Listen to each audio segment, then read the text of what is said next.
Scan now. Meet Sovi, your new AI study buddy. Dominance genetics is the real shortcut here, and this one moves fast. So watch how the protein clue points straight to the best explanation.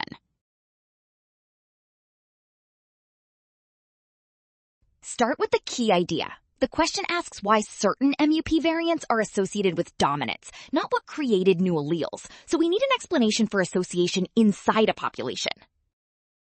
That makes linkage the best fit, because if MUP genes sit near genes affecting dominant male traits on the same chromosome, those variants tend to be inherited together more often.